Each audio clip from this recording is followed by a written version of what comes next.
Hello and welcome back to this beautiful beach in Hegel on the beach again. And this is lecture number 5. And we're going to be recapping the introduction again. And there's a couple of very long Hegel quotes at the end. And I'm going to go slightly off piste here. Because next week, I did promise this week it would be sense certainty, but it'll be next week. We're going to do continue with the introduction and then I'm going to go off on a tangent. So in the last video, number 4, I mentioned how one form of consciousness collapses, Hegel's argument, and another one replaces it. So the consciousness of ancient Greece was replaced by Stoicism and Roman philosophy. And before we look at sense certainty in the first chapter of phenomenology and how it takes itself to be the absolute truth and how that collapses, I want to talk about why and how successive forms of consciousness arise. So they don't just pop into the world ready-made. Does Stoicism necessarily and inevitably follow on from as a successor to the philosophy of Athens and the Greek city-states? Why does Christianity and not some other form of human understanding follow on from skepticism and follow on from Stoicism? And why does the French Revolution follow on from the Enlightenment and Descartes and Kant, etc.? So do these forms of consciousness necessarily follow on? And what do we mean, what does Hegel mean by necessity? So, the thing is, maybe he does mean inevitable. Maybe that's what he says, and he does say things like that in some of his works. And maybe Hegel's philosophy is teleological, which means it's working towards a definite end of history with like iron necessity and so on, and there's no variation. And although I think there is an argument to suggest that that is the case, or there's evidence for it in Hegel, I think to rescue Hegel, we can explain these movements by using something called abduction, or inference to the best explanation. It's not your abs, it's abduction. So, what's abduction and what's inference to the best explanation? Okay, an example. So I come home one evening and I smell a perfume, and as soon as I step through the door, I'm asked with this question. So, you stink of perfume, where have you been? And if my answer is, someone attacked me with a perfume bottle, then logically, that could be the case. It's just highly unlikely that that's going to be the answer. However, if I work in a perfume factory and I make Chanel number 5 and come home smelling of Chanel number 5 on a work day in my work clothes, then the inference, the best explanation, is that I've been to work and I've not been with a woman who wears Chanel number 5. So unlike modern skeptics who believe that we can only explain the truth if we eliminate every possible scenario, which is almost impossible to do. Ancient skepticism, which was the method that Hegel was using, ancient skepticism teaches us that we can't know every possible explanation, and that it doesn't say we've got to infer the best explanation, but it makes more sense. It doesn't discount this best explanation, and I think it's a more modern thing. Abduction's a more modern concept, but nevertheless, that's the concept that I want to work with. Because Hegel is interested in the ancient skeptics, and we've got good reason to believe that he wasn't talking about logical certainty, rather he was talking about something that would approximate to abduction. And there's plenty to, as I said, contradict this view.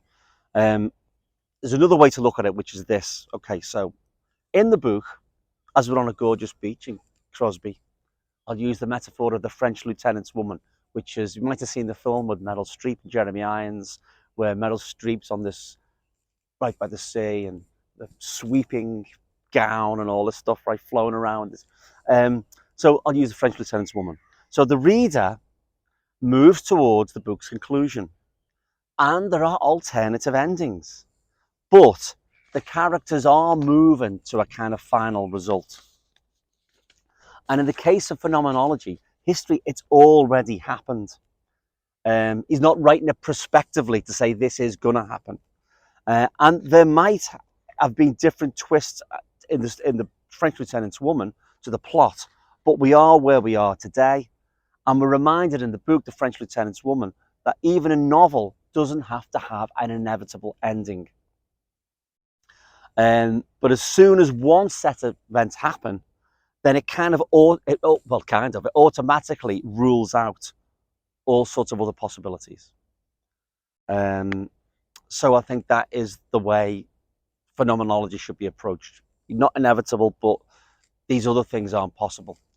In Hegel's lectures on the philosophy of history, this is what I sort of go off tangent because I was reading it and it became quite interesting. He says, we must make the fact conceivable that the diversity and number of philosophies not only does not prejudice philosophy itself, that is to say, the possibility of a philosophy, but that such diversity is and has been absolutely necessary to the existence of a science of philosophy, and that it is essential to it. So diversity of philosophies are possible. Possible other explanations do exist. They don't have to be the explanation, but they can be, and they are there. So in phenomenology, for example, we don't see in the story of history Islam, and we don't see its rise. Why is that? I mean, we do see it in the history of the philosophy of history. We do see there's quite extensive writing on Islam, and it kind of brings us back to that argument I raised earlier about, was potentially Hegel an anti-Semite when he refers to Judaism. He's got certain passages that look a bit dodgy. And this one brings us to mind, was he a Eurocentric? And maybe the answer is yeah. Maybe he was Eurocentric. But a guy whose name is very difficult to pronounce, Gerrit Sternebrink, in an essay in the book Hegel's Philosophy of the Historical Religions, which is why I digressed, he says this: Hegel presents Islam in his lectures on the philosophy of religion not as a new specific religion, but, just like Judaism, as a religion of the sublime. That means a religion of the overwhelming existence of the infinite God that threatens the semi-autonomy and freedom of the finite world. Therefore, Hegel thinks that Islam is not a new religion, but a kind of Judaism, and specifically denationalized Judaism, which came into existence after Christianity, and therefore it is, according to Hegel, a part of the history of the Christian world.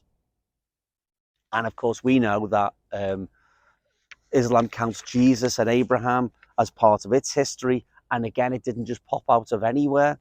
It was a kind of synthesis. And Kant and Hegel talk about Islam as a religion of the sublime. And by sublime, they mean in a way that you stand here looking off at the sea or the ocean, and it's endless, and we feel a kind of, unity or oneness with this, it's like transcendent nature, isn't it? So Islam became the religion of the sublime, or it's classified as a religion of the sublime, of the endless. And Hegel also refers to it as a denationalized Judaism. However, he isn't just throwing it in the bin. He's not saying this is a dead end and this is my real path. Because later on, he says that it's a step forward in a sense, because it's a synthesis of Judaism and Christianity. And it succeeded in overcoming problems that Christianity had, problems of one-sidedness, and actually not just in Judaism, but also in Christianity, but also in Judaism. So therefore, although Hegel is committed to this idea of progress and philosophy trying to solve problems, nevertheless, it's not like, and there is one answer. Or certainly there's a reason to say that it's not one answer. So I'll carry on. Whereas in Western Europe, after the fall of Rome, it was characterized by particularities, dependencies, and accidentalities. Therefore, the opposite tendency towards generality and integration in a totality had to appear. And this happened in the revolution in the East. That's Hegel. So Hegel is saying, contrary to what I've just said, but that Islam had to appear. It's a kind of necessity. But at the same time, I think the point is we see religions as historically bound by conditions under which they appear. So Islam, as I said, it doesn't just pop into anywhere. There's a reason behind its emergence, and it reacts back upon Christianity. And Islam inspires Christians to realize that this is, what Steenerbrink's takers, they realize their specific concrete universality. And the results are the creation of ecclesiastical orders like the Knights Templars and stuff like that. And Hegel does include Islam in part 4 of his philosophy of history after the barbarian migrations that comes there. And Hegel is actually, he's not saying Europe is a great place. For example, this is what he says about the Germanic peoples. He says, we see in the original condition of Germanic peoples dullness, vagueness, and mental confusion. And he says lots of other terrible stuff as well. And then we've got a bit of teleology, okay? So this is the problematic bit of Hegel coming. This is not phenomenology, it's a bit later, but I just want to put it there. The Germans were predestined to be bearers of the Christian principle, while the West began to shelter itself in a political edifice of chance, entanglement, and particularity. The very opposite direction necessarily made its appearance in the world to produce the balance of the totality of spiritual manifestation. This took place in the revolution in the East, as you mentioned before, which destroyed all particularity and dependence, making the abstract one the absolute object of attention and devotion. Again, I don't think we can get away from the teleology in Hegel, but before we move on, I think it's best if we kind of, I'm going to put it, we post-Hegelians look at his explanations, whether we agree them or not, whether we think they're theological or whether we think it's abduction. I mean, it's your call. It's not my call. It's your call. I mean, I don't know what the best way to look at it if these things are inevitable. But my suspicion is that Hegel is using historical conditions to say, well, this is why it happened, not this was inevitably going to happen, even though he does use those words. But phenomenology doesn't use that. So if we move away from necessity and inevitability and look at how Hegel once again explains how we know anything, right? Okay, so I'm moving away now. I've done my diversion. If he isn't an epistemologist, then how can we have any objective standard of the truth? Why can't empiricism or rationalism be true? Because if Hegel doesn't have a founding principle, how can we have any confidence that his standard of truth is the right one or the right way to go? So I don't think Hegel has one standard of truth. I think he's got at least two, to make things really simple.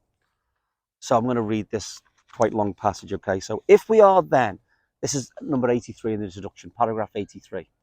If we then investigate the truth of knowing, it seems that we are investigating what knowing is in itself. Yet this investigation, knowing is our object. It is for us, and the in itself of knowing, which would result from the investigation, would instead be being for us. The essence or the standard would lie within us, and that which was supposed to be compared with the standard and that about which a decision was supposed to be made on the basis of this comparison would not necessarily have to recognize the standard. So I'll read this part again. The essence of the standard would lie within us, and that which was supposed to be compared with the standard and that about which a decision was supposed to be made on the basis of this comparison would not necessarily have to recognize the standard. So H.S. Harris says this. He says, when we admit that our concept of knowledge, this is his interpretation of that particular passage, when we admit that our concept of knowledge is subjectively determined, it becomes possible for us to test the concept in experience. Objectivity now belongs to the experience. The unsatisfactory concept of truth can be changed, and the experience which was supposed to be tested for its truth does not have to recognize the validity of our subjective standard of truth at all. That's how we learn, by experience. We learn that the situation was not what we supposed it to be, but something else instead.